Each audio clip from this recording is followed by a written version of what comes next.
The proximity alert chimed softly as Commander Elisa Novak gazed through the observation dome of Earth Orbital Reception Station. Stars glittered against the backdrop of infinite darkness, each one potentially harboring life civilizations or threats.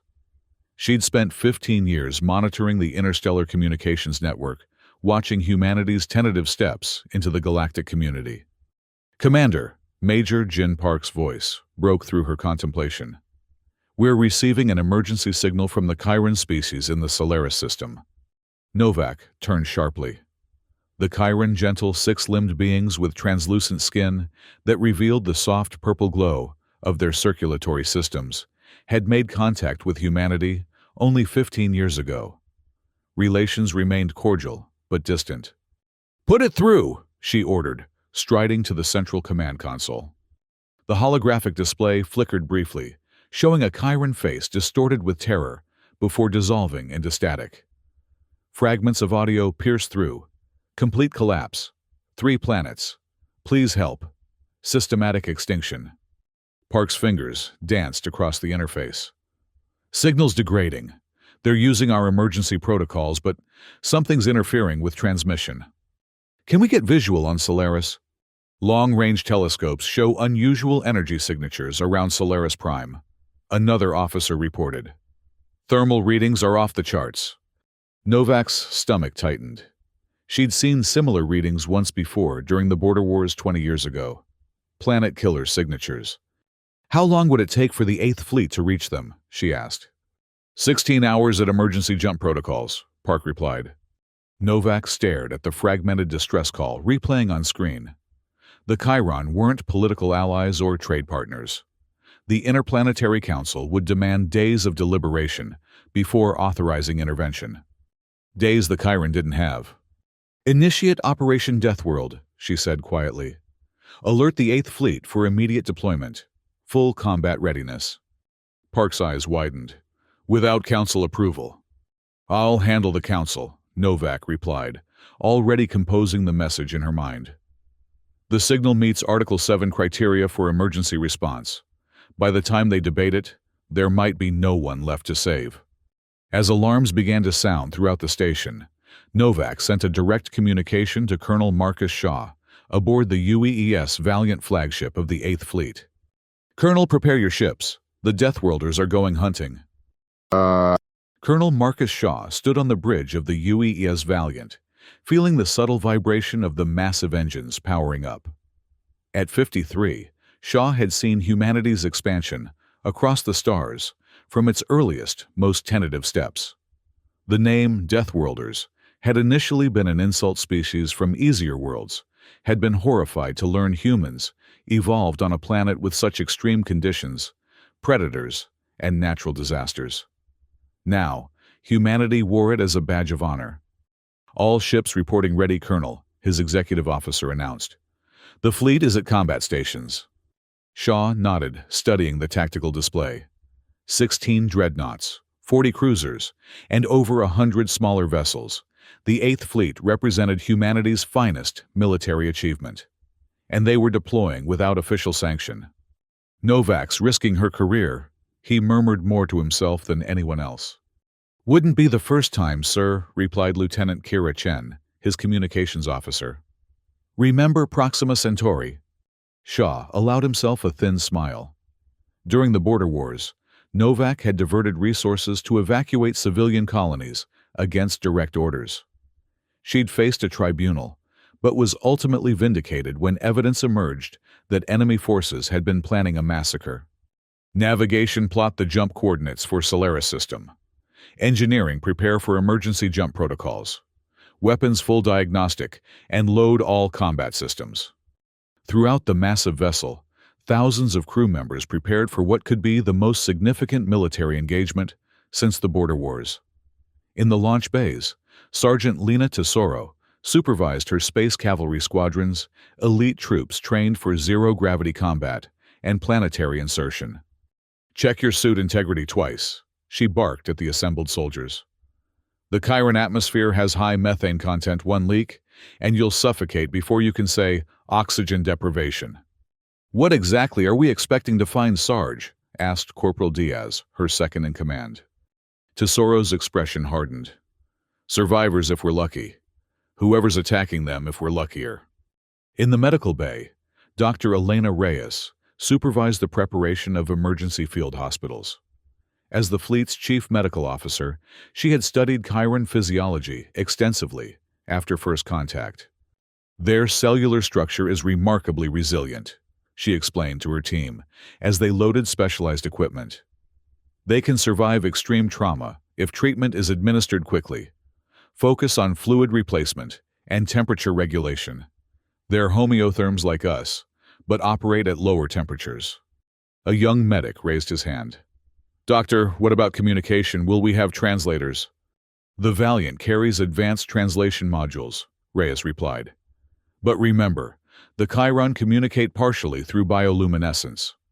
Watch for color changes in their circulatory system. Blue means fear, green indicates pain. Back on the bridge, Shaw received the final confirmation from his officers. All systems ready, Colonel. Fleet reports combat readiness at 98%. Shaw opened a channel to the entire fleet. This is Colonel Shaw. In 16 hours, we will arrive in the Solaris system, responding to a distress call from the Chiron species. We have limited intelligence on the situation and no confirmed identity of hostile forces. Our primary mission is humanitarian relief, but be prepared for combat operations. Remember your training. Remember what it means to be Deathworlders. Shaw out. He nodded to the navigation officer. Execute jump. Space twisted around the massive fleet as 16 jump drives simultaneously activated punching holes in the fabric of space-time. The stars blurred, stretched, and vanished as the ships entered the dimensional corridor that would carry them faster than light to the Solaris system, to whatever awaited them there. Commander Novak faced the emergency session of the Interplanetary Council with practiced composure, though her heart raced.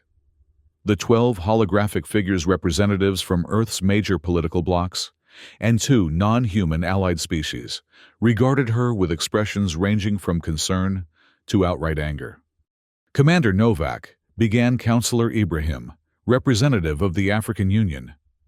You deployed the 8th Fleet without authorization, invoking emergency protocols that bypassed normal command structure. The distress signal met all criteria under Article 7. Novak replied evenly. The Chiron reported systematic extinction in progress. Waiting for full council deliberation would have cost millions of lives. The Chiron are not signatories to the Mutual Defense Pact, countered Counselor Zhao of the East Asian Federation. They have no formal alliance with Earth or our established partners. Article 7 makes no distinction between allied and non-allied species when genocide is indicated. Novak said, her voice hardening slightly. I've transmitted all sensor data to your offices. The energy signatures are consistent with strategic-level thermonuclear deployments. Ah, someone is glass-bombing their planets, added Admiral Ortiz Earth Fleet Command, using the colloquial term for systematic planetary destruction. Whoever it is, they possess significant military capability.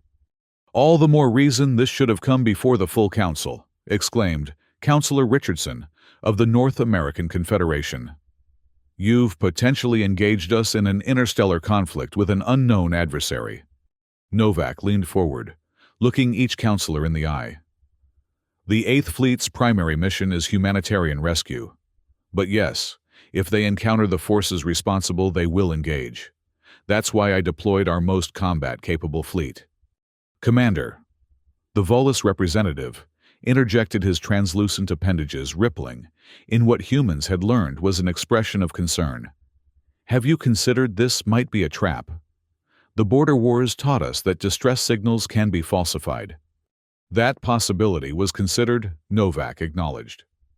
Colonel Shaw is implementing appropriate security protocols. A small contingent designated Shadow Strike will perform reconnaissance before the main fleet fully commits. The council chambers fell silent as the representatives processed this information. Finally, Counselor Ibrahim spoke again. The deployment cannot be undone. The council will take your actions under review, Commander Novak.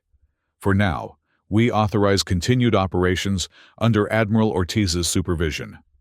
Thank you, Counselor, Novak replied, maintaining her professional demeanor despite the implied threat of future consequences. As the holographic figures winked out, one by one, Admiral Ortiz remained. That could have gone worse, he observed dryly. They'll be calling for my commission if this goes sideways, Novak replied. And pinning medals on you if it succeeds. The Admiral's expression grew serious. The Chiron aren't the only ones who've reported unusual activity along the outer territories. Something's happening out there, Elisa. Something big. Novak nodded grimly. Let's hope the 8th Fleet is big enough to handle it. 16 hours after jump, the UEE's Valiant emerged at the outskirts of the Solaris system, followed in precise formation by the rest of the 8th Fleet. Colonel Shaw immediately ordered defensive positions as sensor officers began their scans. Multiple thermal events detected on Solaris Prime and the secondary habitable moons, reported the tactical officer. Radiation signatures consistent with high-yield thermonuclear detonations. Shaw's jaw tightened. Any sign of Chiron vessels or defensive platforms? Negative, sir. No operational Chiron technology detected. However, sensors are picking up numerous artificial objects in orbit around Solaris Prime. Profile matches warship's configuration unknown. Shadow Strike, you are authorized to proceed, Shaw ordered. Maintain stealth protocols and gather intelligence. The main fleet will hold position until your assessment. 3 specialized reconnaissance vessels detached from the fleet formation, their stealth systems activating as they accelerated toward Solaris Prime. Designed for covert operations, the Shadow Strike vessels used advanced technology to mask their energy signatures and visual profile. Captain Maya Hernandez commanded the lead Shadow Strike vessel, the ESS Whisper. Engaging full stealth, she informed her crew. Passive sensors only. Let's see what we're dealing with. The 3 ships slipped deeper into the system recording data as they approached the devastated Chiron homeworld. The planet's once bluish atmosphere now swirled with dark clouds, vast firestorms visible even from space. My God, whispered Hernandez as the first images of the attacking fleet came into focus. Get this back to the Valiant immediately. In orbit around Solaris Prime hung 13 warships of unfamiliar design, elongated asymmetrical vessels, covered in what appeared to be overlapping plates of dark metal.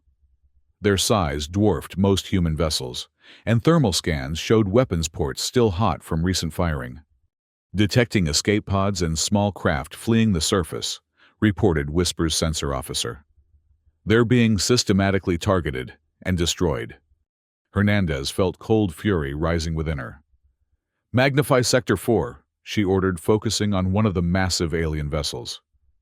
What's that pattern on the hull? The image enhanced, revealing intricate markings etched into the dark metal. Hernandez inhaled sharply. Run that through the recognition database, she ordered. Priority analysis. While the computer processed the markings, Hernandez directed the Shadow Strike vessels to continue their reconnaissance, carefully documenting the devastation. 2 of Solaris Prime's major continents showed impact craters consistent with strategic nuclear strikes. The 3rd continent appeared less damaged, with scattered energy readings suggesting ongoing ground operations. They're not just bombing, Hernandez realized. They're invading, looking for something or someone. The computer chimed, drawing her attention back to the hull markings analysis. Match found, announced the tactical officer, his voice tense. Markings consistent with vessels encountered during the border wars, specifically the Proxima Centauri assault. Designation Dominion Krell. Hernandez felt her blood run cold. The Dominion Krell had been responsible for the bloodiest engagements of the border wars, attacking human outer colonies without warning or provocation. After a series of devastating battles, they had retreated beyond known space. No contact had been reported in 20 years. Transmit all data to the Valiant, she ordered, and prepare to... Captain, interrupted the sensor officer. Energy spike from the largest vessel, they've detected us. Evasive maneuvers, Hernandez shouted, Emergency jump protocols. The Whisper veered sharply as energy beams lanced through space where they had been moments before. The other two Shadow Strike vessels scattered in different directions, all three racing to reach minimum safe distance for emergency jump. Jump drives charging, reported the engineering officer. 30 seconds to minimum threshold. We won't have 30 seconds, Hernandez muttered, watching as the massive Krell vessels began to move. Tactical deploy countermeasures. Let's give them something else to shoot at. The Whisper released a cloud of sensor-jamming particles as it accelerated to maximum sublight speed. Behind them, the other Shadow Strike vessels did the same. Jump drives at 80%, announced the engineer. 20 seconds remaining. On the tactical display, Hernandez watched as Krell energy weapons fired into the countermeasure clouds, momentarily confused by the scattered sensor readings. 10 seconds. The largest Krell vessel adjusted its position, its main weapon array aligning with the Whisper's trajectory. 5 seconds. Brace for impact, Hernandez shouted as the Krell weapon fired. The energy beam grazed the Whisper's starboard side, overwhelming shields and scorching the hull. Alarms blared throughout the vessel as systems overloaded. Jump drive at critical threshold, the engineer shouted. Initiating emergency jump. Space distorted around the three Shadow Strike vessels as they simultaneously executed emergency jumps, disappearing from the Solaris system moments before the Krell could fire again. Back aboard the Valiant Colonel, Shaw reviewed the data transmitted by the Shadow Strike vessels with growing concern. The Dominion Krell, he muttered, after all this time. Sir, Lieutenant Chen reported, Shadow Strike vessels have returned. The Whisper is reporting moderate damage, but no casualties. Shaw nodded relief momentarily, softening his expression. Have Captain Hernandez report to the bridge as soon as they dock. And alert Sergeant Tesoro, I want assault teams ready for briefing in 1 hour. As the bridge crew processed the reconnaissance data, Dr. Reyes arrived, her expression grim. Colonel, I've analyzed the atmospheric readings from Solaris Prime, she said without preamble. The fallout patterns are consistent with specialized anti-biological agents. These weren't just strategic strikes, they were designed specifically to maximize Chiron casualties. Shaw's expression darkened. You're saying they engineered these weapons specifically to target Chiron physiology? Precisely, Reyes confirmed. This wasn't opportunistic. It was planned perhaps for years. Before Shaw could respond, the communications officer interrupted. Sir, we're receiving a transmission from Solaris Prime.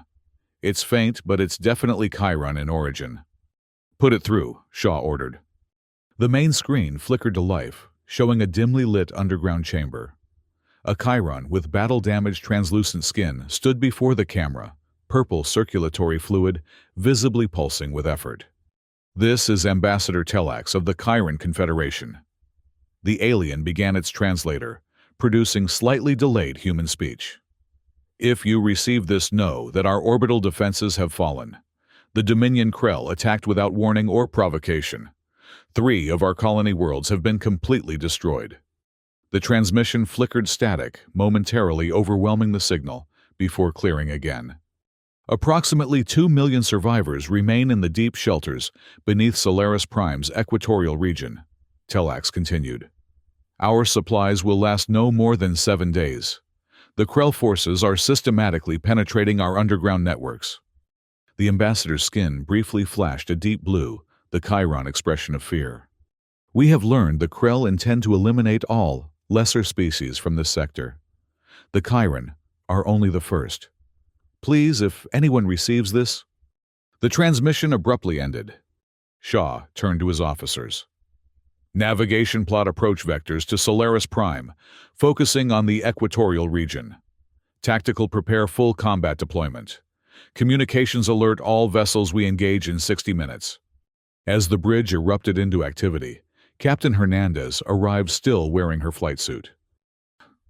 Captain, Shaw acknowledged, your reconnaissance was invaluable. Now I need to know what are we facing if we engage the Krell directly. Hernandez's expression was solemn. Their technology has advanced since the Border Wars, Colonel. Energy weapons of unknown type hull plating that absorbs conventional munitions. But they still use the same tactical formations, predictable, methodical. They don't adapt quickly to unexpected strategies. Shaw nodded. Then we'll give them something unexpected. Prepare your Shadow Strike vessels for a second mission. This time, you won't be observing. As Hernandez left to prepare her ships, Shaw opened a channel to Sergeant Tesoro. Sergeant, prepare your cavalry for drop operations. Target is the equatorial region of Solaris Prime. Primary objective: locate and secure Chiron survivors. Understood, Colonel, Tesoro replied. What resistance should we expect? Krell, ground forces unknown numbers, Shaw answered grimly. They were infantry-heavy during the border wars. No reason to think that's changed. Dr. Reyes will accompany your team with medical personnel.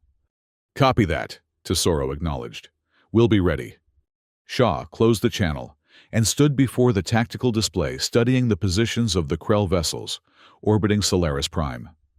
After 20 years, humanity would once again face the enigmatic species that had nearly defeated them during the border wars. But this time, humanity wouldn't be fighting alone. And this time, they were coming prepared. In the dropship bay, Sergeant Lena Tesoro supervised the final preparations of her space cavalry squadrons.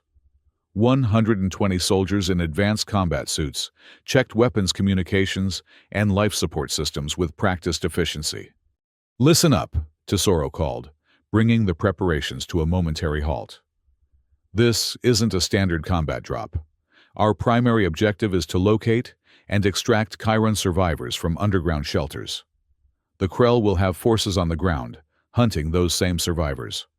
She activated a holographic display showing the equatorial region of Solaris Prime, highlighting several locations. Intelligence suggests the main Chiron shelters are located here, here, and here. She continued, indicating 3 points on the map. Alpha Squad will take the western approach, Bravo, the central, Charlie the eastern. Delta will remain in reserve for rapid response. Dr. Reyes stepped forward, her medical team assembled behind her. Each squad will include 2 medical personnel equipped with Chiron-specific supplies. Remember, Chiron physiology is resilient, but vulnerable to temperature extremes and radiation. Exposure to surface conditions will rapidly deteriorate their health. Tesoro nodded. Our suits can handle the surface toxins, but the Chiron can't.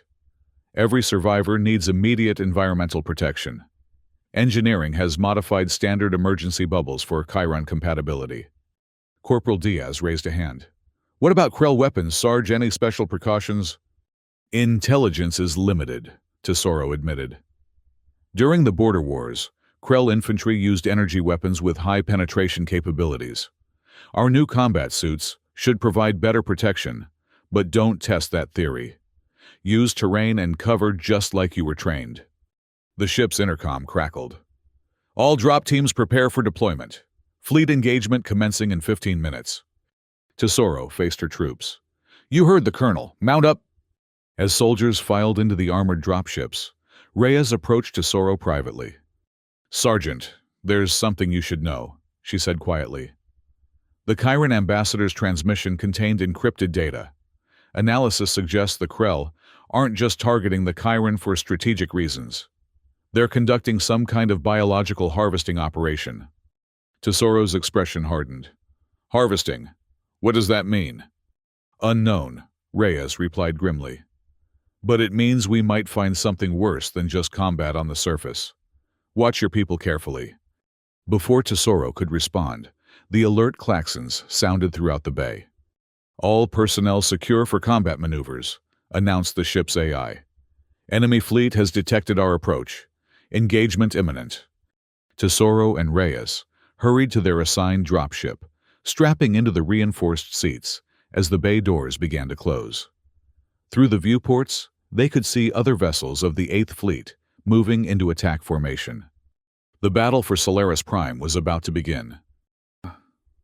The UEE's Valiant led the 8th Fleet toward Solaris Prime in a spearhead formation designed to concentrate firepower while minimizing exposure to enemy weapons. Colonel Shaw stood on the bridge watching as the distance to the Krell fleet rapidly decreased. "Enemy vessels adjusting position," reported the tactical officer. "They're moving to intercept." "As expected," Shaw replied. "Execute Phase 1. Throughout the fleet, ships began to break formation, separating into smaller battle groups, as per the prearranged strategy. The maneuver was designed to force the methodical Krell to divide their attention. "Shadow Strike vessels report ready for Phase 2, Lieutenant Chen announced. "Authorization granted," Shaw confirmed. "Tell them to hit their targets and hit them hard." While the main fleet approached from the system's ecliptic plane, drawing the attention of the Krell warships, the 3 Shadow Strike vessels emerged from behind Solaris Prime's largest moon, having jumped there separately. Their stealth systems inactive, they now accelerated at maximum thrust toward the largest Krell vessel, apparently the fleet's command ship. Krell vessels opening fire. Tactical reported as energy beams lanced from the alien ships toward the human fleet. "Evasive pattern Delta," Shaw ordered calmly. "Return fire all forward batteries." The space between the fleets erupted in a spectacular exchange of energy and projectile weapons. Human vessels corkscrewed and juked through complex evasive patterns while maintaining disciplined fire control. The Krell ships, as Hernandez had predicted, maintained rigid formations, their overwhelming firepower partially offset by their predictability. "Multiple hits on enemy vessels," Tactical reported. "Minimal damage detected. Their hull plating is absorbing conventional munitions." "Switch to Phase 3 munitions," Shaw ordered. "Target their engine emissions and weapon ports." The human fleet adjusted its attack, now firing specialized projectiles designed to exploit vulnerabilities in energy-absorbing materials. Originally developed for mining operations in high-radiation environments, the projectiles created briefly lived but intense singularity fields upon impact. The effect was immediate and dramatic. Where the munitions struck near Krell engine outputs, the singularity fields disrupted the energy-absorbing properties of the hull material, creating cascade failures that spread across the alien vessels. "Direct hit on Krell Vessel 7, Tactical announced. "Major systems failure detected. They're losing power." "Press the advantage," Shaw ordered. "Focus fire on damaged vessels." As the main battle intensified, the Shadow Strike vessels reached their target, the massive Krell command ship. Rather than attacking directly, they executed a daring maneuver, deliberately exposing themselves to the command ship's secondary weapons, while deploying specialized boarding pods toward the vessel's aft section. "Boarding teams away," Captain Hernandez reported from the Whisper. "Estimating 3 minutes to breach." Shaw nodded grimly. The boarding action was perhaps the most dangerous aspect of the battle plan, but potentially the most valuable. If successful, it could provide crucial intelligence about the Krell and their intentions. "Dropships launching," announced the flight control officer. "All cavalry units deployed." Shaw watched on the tactical display as dozens of dropships detached from various fleet vessels, accelerating toward Solaris Prime's surface. The cavalry deployment was timed to coincide with the peak of the space battle, using the chaos to mask their approach. "Krell vessels adjusting formation," Tactical warned. "They're attempting to block the dropship trajectory." "Cruiser Group 2, create a corridor," Shaw ordered. "Maximum suppression fire." 4 human cruisers broke from the main formation, placing themselves between the Krell interceptors and the descending dropships. They unleashed their full weapons complement, creating a wall of fire that forced the Krell vessels to alter course. On the main view screen, Shaw watched as the dropships disappeared into Solaris Prime's turbulent atmosphere. Sergeant Tesoro and her cavalry were on their own now. The fate of the Chiron survivors, and perhaps much more, rested in their hands. The dropship bucked violently as it plunged through Solaris Prime's toxic atmosphere. Sergeant Tesoro gripped her restraints, watching the external temperature readings climb alarmingly. "Surface conditions worse than expected," the pilot reported. "Radiation levels at 17 grays and rising. Atmospheric toxicity at 93%. "Adjust course to landing zone Bravo," Tesoro ordered. "Proximity to underground access is priority."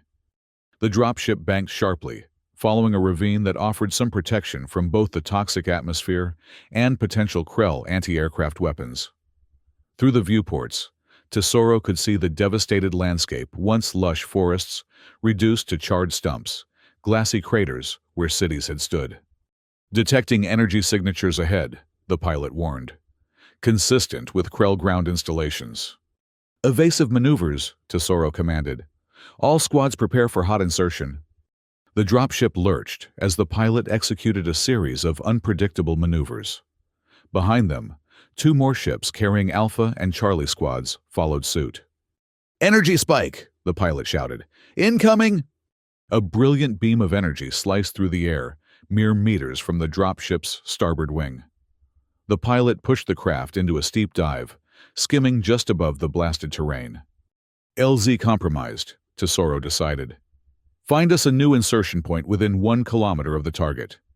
As the pilot searched for a suitable landing zone, Dr. Reyes reviewed the environmental readings with growing concern. "These radiation levels will be fatal to the Chiron within minutes of exposure," she warned. "Even our modified protection bubbles will only buy them hours, not days." Tesoro nodded grimly. "Then we'll need to establish a secure extraction corridor. Once we locate survivors, we call in the medical frigates for immediate evacuation." The dropship suddenly banked hard to port as another energy beam lanced through the air beside them. "They've locked onto our emissions," the pilot shouted, deploying countermeasures. The craft released a cloud of sensor-confusing particles as it dived behind a ridge of partially melted rock. The pursuing energy beams scattered momentarily, confused by the multiple false signatures. "There," the pilot exclaimed, pointing to a deep crevice in the ruined landscape. "Natural formation should mask our approach and provide cover for deployment." "Take us in," Tesoro ordered. The dropship descended rapidly, settling into the crevice with meters to spare on either side. Alpha and Charlie squad ships followed, landing in sequence behind them. "All squads deploy," Tesoro commanded, unstrapping from her seat and activating her combat suit's full environmental protection. Around her, soldiers did the same, checking weapons and communication systems. As the dropship's ramp lowered, the environmental alarms immediately blared warnings. The surface conditions were even worse than the sensors had indicated from orbit. The air was thick with radioactive particles, and acidic compounds rained from the turbulent sky. "Environmental shields at maximum," Tesoro reminded her troops as they moved out. "Maintain squad integrity and watch for Krell patrols." The 3 squads deployed in a defensive perimeter around the landing site, advanced sensors probing for both Chiron life signs and Krell threats. Dr. Reyes and her medical team remained in the relative safety of the dropships, preparing for the arrival of survivors. Detecting subsurface structural elements 50 meters northeast, reported a scanner technician from Bravo Squad. "Configuration matches Chiron architecture." "Bravo Squad advance and secure," Tesoro ordered. "Alpha and Charlie maintain perimeter defense." Tesoro led Bravo Squad toward the indicated location, moving carefully through the ruined landscape. The scanner had identified what appeared to be an entrance to the Chiron underground network, partially collapsed, but potentially passable. "Corporal Diaz, take point with the structural scanner," Tesoro directed. "Let's make sure this thing won't collapse on us." Diaz moved forward, activating the specialized equipment that could analyze the integrity of the damaged structure. After several tense minutes, he turned back to Tesoro. "It's stable enough, Sarge. The main support columns are intact. We can clear the entrance with minimal risk." Tesoro nodded. "Squad clearing positions, let's open it up." The soldiers moved with practiced efficiency, using low-power energy tools to carefully remove debris from the entrance. As they worked, the perimeter teams reported in. "Alpha Squad northwest sector clear. No Krell signatures detected." "Charlie Squad movement detected 2 clicks southeast. Energy signatures consistent with Krell infantry." Tesoro processed this information quickly. "Charlie, maintain observation. Do not engage unless discovered. We need to get inside before they detect us." The entrance clearing progressed rapidly, revealing a reinforced doorway, embossed with Chiron script. The door itself was intact, but sealed its control panel dark. "No power," Tesoro observed. "Engineering, can we bypass?" A technical specialist moved forward, examining the door mechanism. "It's a mechanical failsafe, Sarge, designed to be opened manually during power failure." "Get it open," Tesoro ordered. As the engineer worked, Tesoro received another update from Charlie Squad. "Krell forces changing direction, moving toward our position. Estimated contact in 10 minutes. "Understood," Tesoro replied. "Work faster, people." With a groan of protesting metal, the door began to slide open, revealing a dark passageway beyond. Tesoro activated her suit's enhanced vision and stepped through the doorway. "Bravo Squad with me." Alpha and Charlie collapsed to defensive positions at the entrance. The passage sloped downward, leading deeper beneath the devastated surface. Emergency lighting activated as they proceeded. Responding to their movement, the Chiron systems still had some backup power. After descending nearly 100 meters, they encountered another door, this one showing signs of active security systems. "We're being scanned," the engineer reported, studying his instruments. "Chiron biomarkers detected. I think it's looking for—" The door suddenly slid open, revealing a group of armed Chiron soldiers on the other side. Their translucent skin pulsed with alternating blue and red patterns, fear mixed with aggression. Tesoro immediately activated her translator and raised her hands in a universal gesture of peace. "We are from Earth," she announced clearly. "Responding to your distress signal. We're here to help." The Chiron soldiers hesitated, their skin gradually shifting to a more uniform purple as their translator processed her words. "Humans," one of them finally replied, lowering his weapon slightly. "The Deathworlders came—" Tesoro nodded. "The 8th Fleet is engaging the Krell in orbit. We're here to evacuate survivors." The Chiron leader's skin flashed with patterns Tesoro couldn't interpret, but his posture relaxed visibly. "I am Security Commander Nyleth," he said, his translator producing slightly stilted English. "We have approximately 2,000 survivors in this shelter, including many injured." "We have medical personnel and evacuation ships," Tesoro replied. "But we need to move quickly. Krell ground forces are approaching this position." Nyleth gestured for them to follow. "Come. Ambassador Telex must speak with you immediately." As Bravo Squad moved deeper into the Chiron underground complex, Tesoro sent updates to the other squads and to Dr. Reyes, preparing them for the upcoming evacuation. The real challenge was just beginning. Aboard the Shadow Strike vessel, Whisper Captain Hernandez monitored the progress of her boarding teams. The specialized pods had successfully attached to the Krell command ship's aft section, using molecular disruptors to create entry points through the energy-absorbing hull material. "Team 1 has breached," reported her tactical officer. "Encountering minimal resistance. The Krell appear focused on the main fleet engagement." Team 2 reports successful access to what appears to be a data processing center, added the communications officer. "Beginning information extraction." Hernandez nodded, watching as the battle raged around them.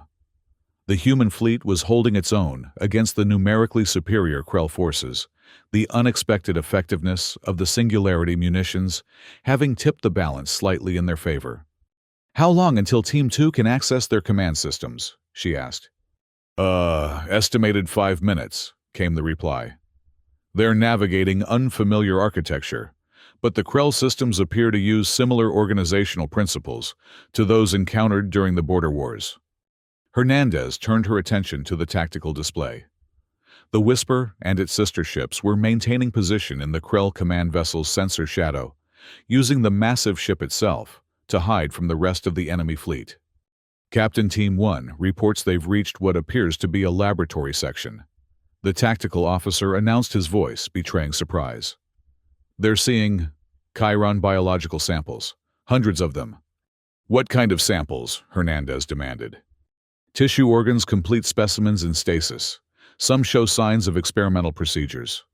Hernandez felt her stomach turn. "Document everything, and find out why the Krell are collecting Chiron biological material."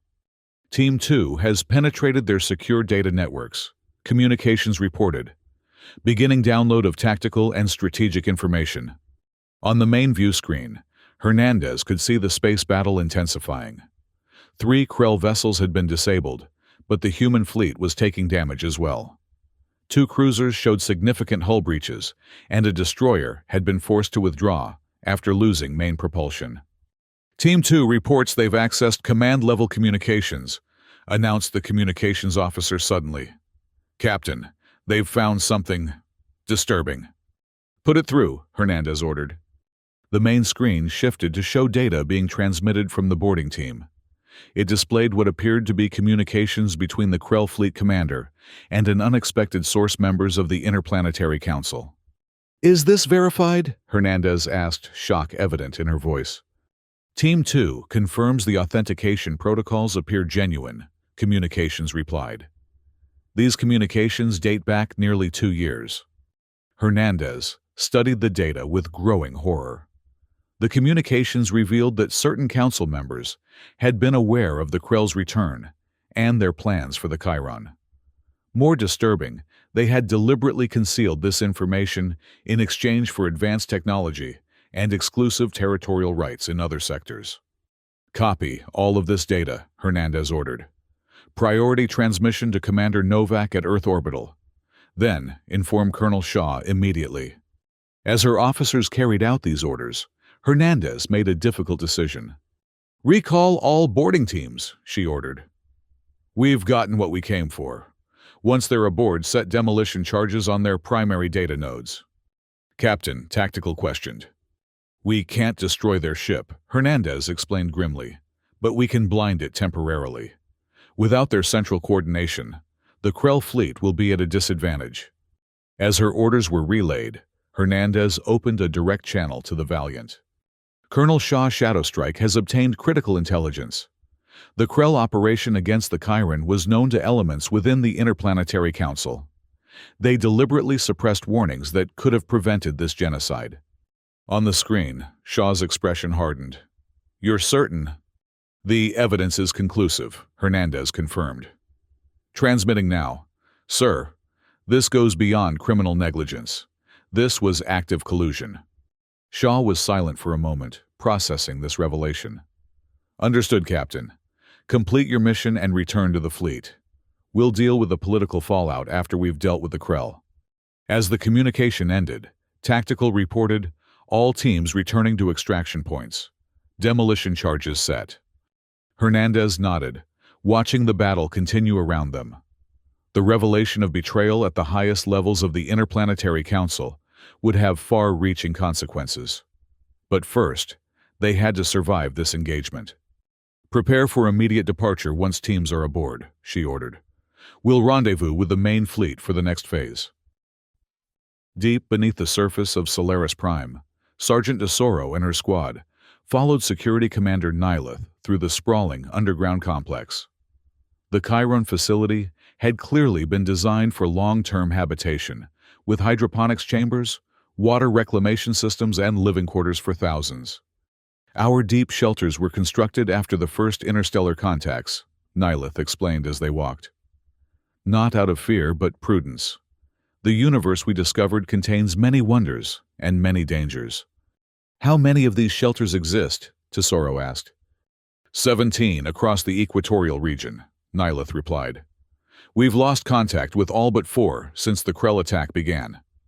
They passed through areas crowded with Chiron civilians, their translucent skin displaying patterns of blue and green fear and pain. Many showed signs of radiation exposure and other injuries. Medical personnel moved among them, providing what treatment they could with limited resources.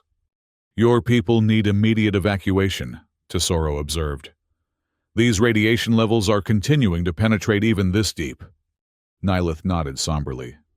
Our shields were not designed for this level of assault. The Krell weapons were specifically calibrated to maximize penetration of our defenses. They reached a central chamber, where several Chiron were gathered around holographic displays, showing the ruined surface and the space battle in orbit. One Chiron, distinguished by elaborate markings on its exoskeleton, turned as they entered. Ambassador Telex, Nilith announced. These are the humans who responded to our distress call. Telex approached, studying Tesoro and her squad with multifaceted eyes. You came despite having no formal alliance with our people. Why?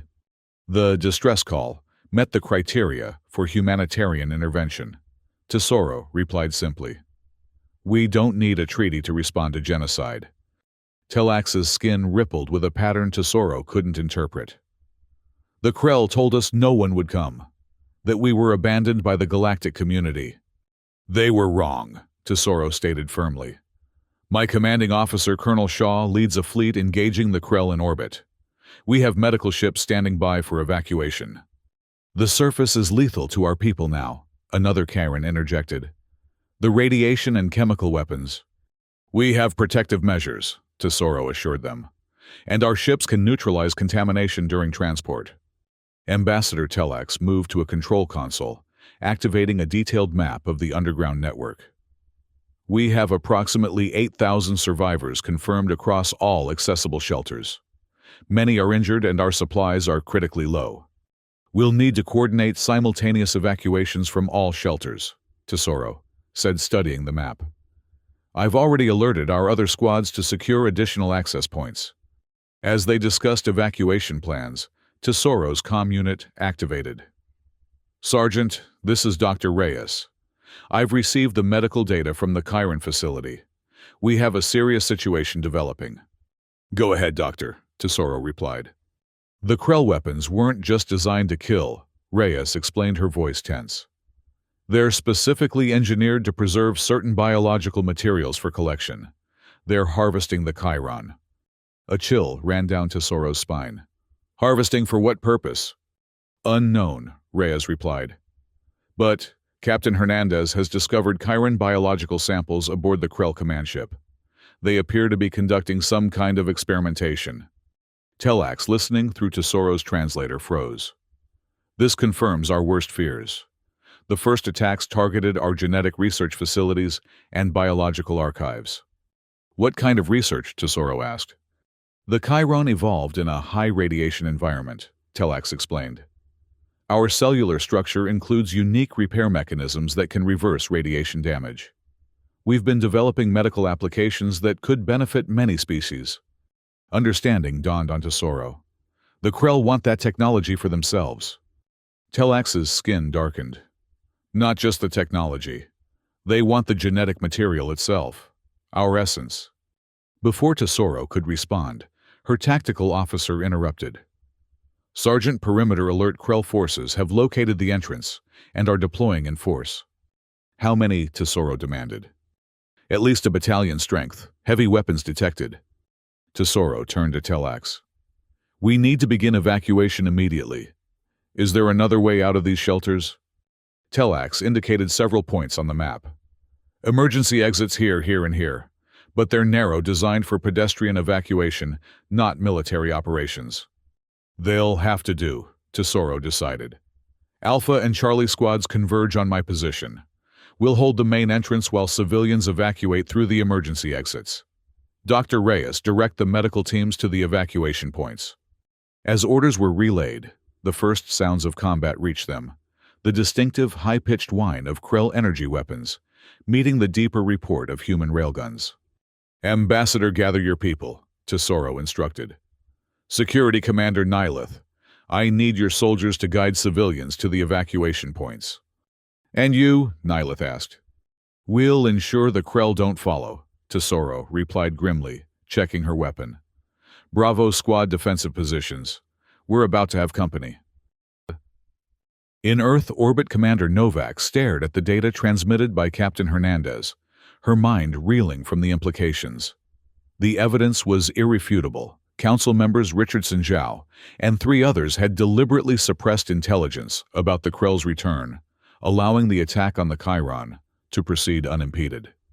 This can't be coincidence, Admiral Ortiz said quietly, reviewing the data alongside her. The Krell targeted the Chiron specifically for their genetic research that could have benefited all Council species. Except the Krell apparently offered exclusive access to certain Council members, Novak replied bitterly. They sold out an entire species for technological advantage. The Admiral's expression was grim. This goes beyond corruption. This is treason against the fundamental principles of the Interplanetary Council. Novak made a decision. We need to convene an emergency session, present this evidence to the full council. The implicated members will fight back, Ortiz warned. They have significant influence. Then we bypass them entirely, Novak replied. I'm invoking Emergency Protocol 17. Ortiz's eyebrows rose. That hasn't been used since the formation of the council.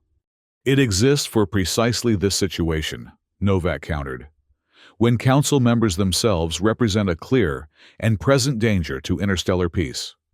Protocol 17 allowed direct appeal to the governments of council member states, temporarily bypassing the council structure itself in cases of extreme emergency. It was a radical measure designed as a last resort against institutional corruption. Begin transmission to all member state governments, Novak ordered her communications officer. Include the full data package from Captain Hernandez. Append all sensor data from the Solaris system.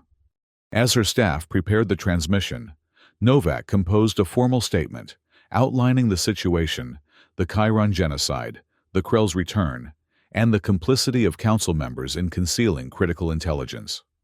Transmission ready, Commander, reported the communications officer. Send it, Novak ordered. Then open a direct channel to Colonel Shaw. He needs to know what's happening. As the transmission began, alerts sounded throughout the station. Commander, Major Park called. We're detecting multiple unauthorized ships departing Earth orbit.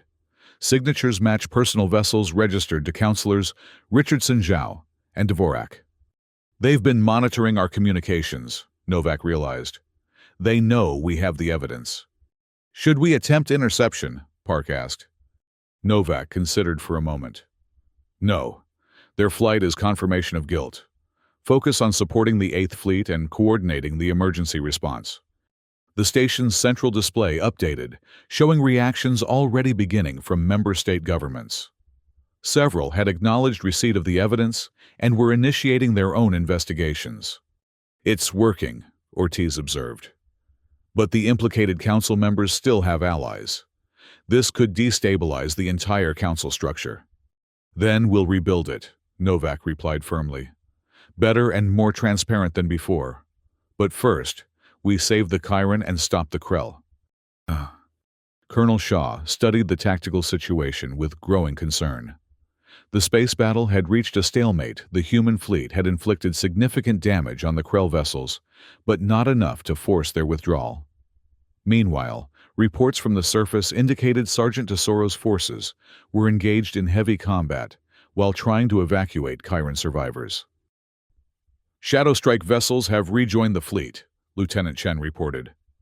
The demolition charges successfully disrupted the Krell command ship's data systems, but they're adapting faster than expected.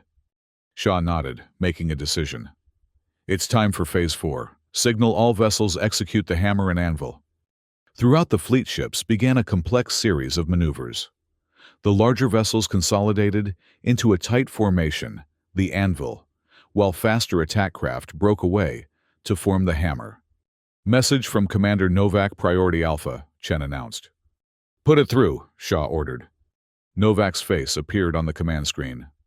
Colonel, I've received Captain Hernandez's intelligence. The situation is more complex than we realized. Certain council members were complicit in the Krell attack. Understood, Commander, Shaw replied grimly. How does this affect our operational parameters? You are authorized to take all necessary measures to protect the Chiron survivors and neutralize the Krell threat, Novak stated formally. I've invoked Emergency Protocol 17. The full governments of all member states are now directly involved. Shaw's eyebrows rose slightly. Invoking Protocol 17 was unprecedented in his lifetime. Acknowledged, Commander. We're executing Phase 4 now. The medical fleet is en route, Novak added. Estimated arrival in 40 minutes. Can you hold that long? We'll make it happen, Shaw replied confidently. Shaw out. As the communication ended, Shaw turned to his tactical officer. Status of ground operations. Sergeant Tesoro reports heavy resistance at the main shelter entrance. Evacuation of civilians through secondary routes is proceeding, but slowly. Dr. Reyes and her teams are struggling with the number of injured. Shaw studied the tactical display, watching as the Hammer force circled wide around the Krell fleet, preparing to strike from an unexpected vector. "Engineering," he called. "Are the modified torpedo systems ready?"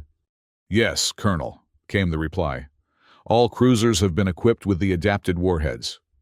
"Good." Shaw opened a fleet-wide channel. "All vessels prepare for coordinated strike. Target priority is Krell weapon systems and propulsion.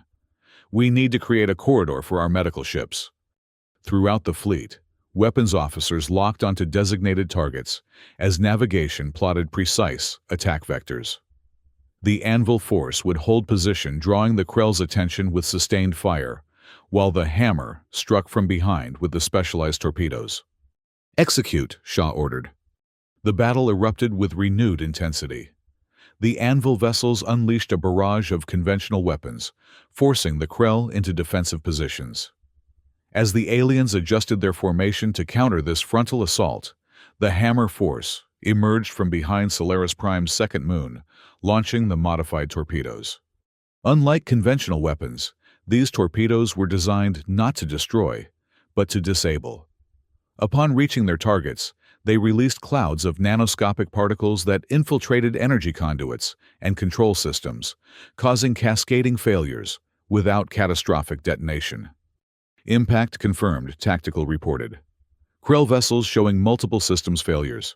Their formation is breaking." "Press the advantage," Shaw ordered. "All vessels concentrate fire on the command ship." The human fleet surged forward, focusing its firepower on the massive Krell vessel that had been partially blinded by the Shadow Strike operation. Its defensive capabilities compromised. The command ship took multiple direct hits to critical systems. "Colonel," Lieutenant Chen called out, "we're receiving a transmission from the Krell command vessel. They're requesting communication." Shaw's expression remained impassive. "Put it through." The main screen flickered, then resolved to show a Krell commander, a being with gray, chitinous skin, and multiple sets of compound eyes, arranged in unsettling asymmetry. "Human commander." The Krell began its translator, producing harsh, stilted speech. "You intervene in matters beyond your concern. The Chiron are designated for harvesting by Dominion decree." "The Chiron are a sentient species entitled to self-determination," Shaw replied coldly. "Your harvesting is genocide, and we will not permit it to continue." The Krell's head tilted, in what might have been amusement. "Your council understood the necessity.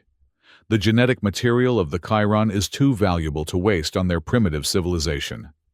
The council members who collaborated with you are being removed from power as we speak," Shaw informed him. "Their treason does not represent Earth or any legitimate government." The Krell commander's posture shifted. "This is unfortunate. We had hoped to avoid conflict with your species. The arrangement was mutually beneficial." "Beneficial," Shaw's voice hardened. "You've slaughtered millions of innocent beings." "Lesser beings," the Krell corrected. "As you were once considered. But you proved your strength during the border wars. The Dominion recognized your potential. And now, you're recognizing our resolve," Shaw countered. "Withdraw your forces from the Solaris system immediately, or we will destroy them completely." The Krell was silent for a moment, its compound eyes shifting as it presumably consulted with others off-screen. "This operation can be postponed," it finally stated. "But know that the Dominion has claimed this sector.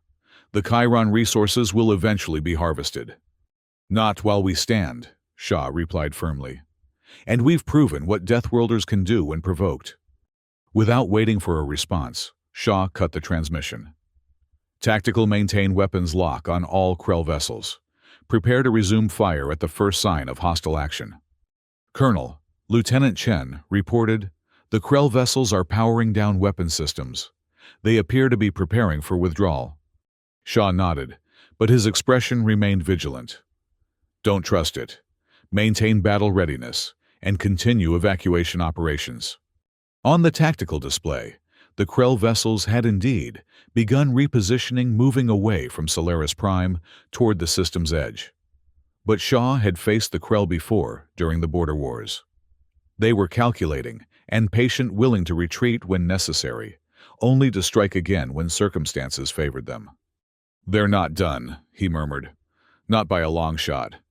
On the surface of Solaris Prime, Sergeant Tesoro and her squad had established a defensive perimeter at the main entrance to the Chiron shelter. The Krell forces had advanced methodically, using their superior numbers to gradually push forward, despite heavy casualties. "Ammunition at 30%, reported Corporal Diaz, firing a controlled burst at advancing Krell infantry. "They just keep coming." "Hold position," Tesoro ordered, checking her tactical display. "Alpha and Charlie squads report evacuation proceeding through the secondary exits. Dr. Reyes has established triage points at each location." The Krell troops had deployed in a classic phalanx formation, using heavily armored soldiers at the front to absorb fire, while flanking elements attempted to outmaneuver the human defenders. Their tactics were effective, but predictable, exactly as Captain Hernandez had described. "They're pressing the left flank," Tesoro observed. Rodriguez Jensen reinforced that position. As the battle progressed, Tesoro received an unexpected update from orbit. "Sergeant, this is Colonel Shaw. The Krell fleet is withdrawing from orbit. They've taken significant losses and appear to be conceding the space battle." "Understood, Colonel," Tesoro replied, surprised. "But their ground forces are still attacking in force." "They may not have received updated orders," Shaw suggested. "Or they're buying time for the fleet to retreat. Hold your position. Medical ships will reach your evacuation points in approximately 20 minutes. "Copy that," Tesoro acknowledged. "We'll keep the door open." As if in response to this development, the Krell ground forces suddenly intensified their attack, launching a coordinated assault on multiple points of the human defensive line. "They're getting desperate," Diaz observed, narrowly avoiding an energy blast that scorched the rock beside him. "Or determined to complete their mission," Tesoro countered. "Remember, they want Chiron biological material. If they can't take it from orbit, they'll try to secure it on the ground." The fighting grew more intense as the Krell committed their reserves to the assault. Tesoro and her squad were forced to fall back to secondary positions, using the natural choke points of the cavern entrance to maximum advantage. "Sergeant," came an urgent call over the comm. "This is Security Commander Nyleth. Krell forces have been detected at evacuation point 3. They've bypassed your position through some kind of underground approach." Tesoro felt a surge of alarm. "How many?" "At least a platoon strength," Nyleth replied. "Our security forces are engaging, but we're outmatched." "Diaz, you have command here," Tesoro decided quickly. "I'm taking 2nd Squad to reinforce evacuation point 3. "Understood, Sarge," Diaz replied, firing another burst at the advancing Krell. Tesoro and 8 soldiers broke away from the main defensive line, racing through the underground corridors toward the threatened evacuation point. As they ran, Tesoro contacted Dr. Reyes. "Dr. Krell forces are attacking evacuation point 3. Are you on site?" "Negative," Reyes replied, her voice tense. "I'm at point 1. Dr. Patel is supervising at point 3 with 2 medical teams. Tell him to prioritize moving the Chiron to the extraction zone," Tesoro ordered. "We're en route to reinforce, but he should assume Krell breakthrough is imminent." The journey through the labyrinthine underground complex took precious minutes, even at full sprint. As they approached evacuation point 3, they could hear the distinctive sounds of combat energy weapons mixed with the higher-pitched tones of Chiron sonic defenders. Rounding a final corner, Tesoro and her squad encountered a scene of chaos. The narrow passage leading to the surface had become a battleground with Chiron security forces and human medical personnel fighting alongside each other against advancing Krell troops. Behind them, terrified Chiron civilians were being hurriedly moved toward extraction points, where dropships waited. "2nd Squad engaging," Tesoro shouted, directing her soldiers to strategic positions along the passage. The human reinforcements immediately shifted the balance of the skirmish. The Krell, unprepared for the additional firepower, faltered in their advance. Dr. Patel, Tesoro, called, spotting the medical officer coordinating evacuation of injured Chiron. "Sergeant," he replied, his face streaked with alien blood. "We've moved about 60% of the civilians from this sector, but we have critical cases that can't be transported without stabilization. How much time do you need?" "At least 10 minutes for the most severe cases." Tesoro nodded grimly. "You'll have it. Get them out of here." As the medical teams continued their work, Tesoro joined Nilith at the front line. The Chiron security commander's translucent skin pulsed with determination, the purple glow of his circulatory system intensifying as he fired his sonic weapon at advancing Krell. "They targeted this exit specifically," Nilith told her during a brief lull. "They must have accessed our structural plans somehow." "Or they detected the evacuation ships." Tesoro suggested, firing a controlled burst at a Krell soldier attempting to advance. For several intense minutes, the combined human and Chiron forces held the line, allowing the evacuation to continue behind them.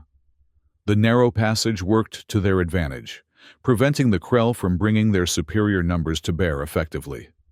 "Sergeant Tesoro," Dr. Patel's voice came over the comm. "Critical patients are stabilized and moving to extraction. All civilians from this sector have been evacuated." "Good work, Doctor," Tesoro replied. "Get your teams out. We'll cover your withdrawal." As the medical personnel began pulling back, Tesoro made a tactical decision. "Security Commander, we need to collapse this passage once all our people are clear. Can your sonic weapons be calibrated to destabilize the structural supports?" Nilith considered for a moment, then nodded. "Yes, but we would need to place the weapons precisely and set them to maximum output. It would require someone to remain behind temporarily." "I'll do it," Tesoro decided. "Second Squad, prepare for withdrawal. Coordinate with the other evacuation points. I want confirmation that all civilians are clear of this sector." "Sergeant," Nilith protested, "my troops can handle this. Your people have already risked enough." "We do this together," Tesoro insisted. "Your knowledge of the structure, my demolition expertise." Reluctantly, Nilith agreed. Together, they quickly formulated a plan to strategically collapse the passage without endangering the broader underground complex. "Second Squad, fall back to position Bravo," Tesoro ordered. "Provide covering fire for the final medical evacuation, then withdraw to the extraction point." As her soldiers began an orderly withdrawal, maintaining suppressive fire as they retreated, Tesoro and Nilith prepared the sonic devices. They placed them at key structural points, calibrating them to emit frequencies that would resonate with the specific crystalline formations in the rock. "Devices set," Nilith announced. "Remote detonation prepared." "All personnel clear of Sector 3, reported Diaz over the comm. "Final medical ship launching now." "Time to go," Tesoro told Nilith. "Our extraction point is 200 meters back." As they turned to leave, a sudden surge of Krell forces pushed into the passage. An energy blast struck near Tesoro, sending fragments of rock spraying across her armor. Another hit Nilith, directly throwing the Chiron security commander against the wall with a sickening impact. "Nilith!" Tesoro shouted, firing back at the advancing Krell as she moved to the fallen Chiron. Nilith's translucent skin pulsed weakly, the normally bright purple of his circulatory system fading to a dull lavender. The energy blast had penetrated his protective gear, causing severe damage to his midsection. "The detonator!" he gasped, pressing a device into Tesoro's hand. "Go. Complete the mission." "Not without you," Tesoro insisted, activating her emergency medical protocols. Her suit dispensed a universal coagulant, designed to work with most known species biology. Applying the treatment to Nilith's wound, Tesoro lifted the Chiron officer despite his protests. "Second Squad, I need covering fire at Junction 7. Officer down." Her soldiers responded immediately, laying down suppressive fire that momentarily forced the Krell to take cover. Tesoro used the opportunity to retreat, with Nilith moving as quickly as possible toward the extraction point. "The devices," Nilith reminded her weakly. "They must be activated before we're too far." "I know," Tesoro assured him, continuing to move while keeping pressure on his wound. Reaching a safe distance, she activated the detonator. Behind them, the sonic devices emitted pulses at precisely calibrated frequencies. The effect was not an explosion, but a systematic weakening of the crystalline structures within the rock itself. With a low rumble that grew in intensity, the passage began to collapse, sealing off the Krell advance. Extraction point reached, Tesoro reported as she arrived at the waiting dropship. One Chiron officer injured, requiring immediate medical attention. Medical personnel rushed forward to take Nylith, placing him on a stretcher and beginning more sophisticated treatment than Tesoro's field measures. Status of evacuation, Tesoro asked as she boarded the dropship. All civilians from sectors 1 through 4 successfully extracted, replied the pilot. Colonel Shaw reports the Krell fleet is maintaining withdrawal posture. Surface operations transitioning to final evacuation phase. As the dropship lifted off, Tesoro looked down at the devastated landscape of Solaris Prime. The once beautiful world had been rendered uninhabitable, its surface scarred by weapons designed specifically to destroy its native inhabitants. Yet they had saved thousands. Against overwhelming odds and unexpected betrayal, the combined efforts of humans and Chiron had snatched victory from the jaws of extinction. Now they just had to make sure it never happened again. 1 week later, Commander Elisa Novak stood before a reconstituted interplanetary council. The chamber was different, a temporary facility established on Luna Base, rather than the Grand Hall on Earth, and many of the faces were new. The revelation of corruption had led to the resignation or removal of 7 council members, including all those implicated in the Krell collaboration. Commander Novak began Acting Council Chair Adeyemi. Your actions in the Solaris crisis have been reviewed by this body.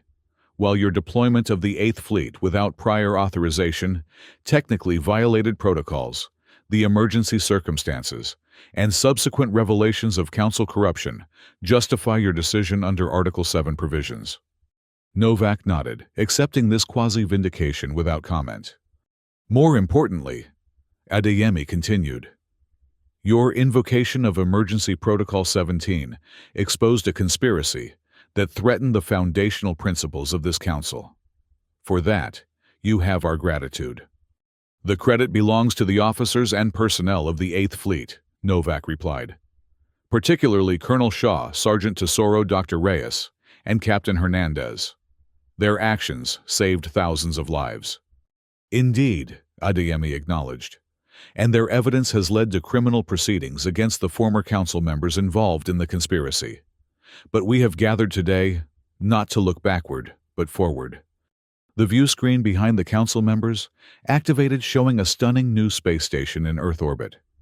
Its design was unlike typical human architecture, incorporating both human and Chiron aesthetic elements. This is Sanctuary Station, Adeyemi explained, a joint human-Chiron project that will serve as both diplomatic mission and research facility. Ambassador Telax. The Chiron ambassador stepped forward, his translucent skin glowing with healthy purple luminescence. The Chiron people owe humanity a debt that cannot be quantified, Telax began. When we faced extinction, you responded without hesitation, though we had no formal alliance.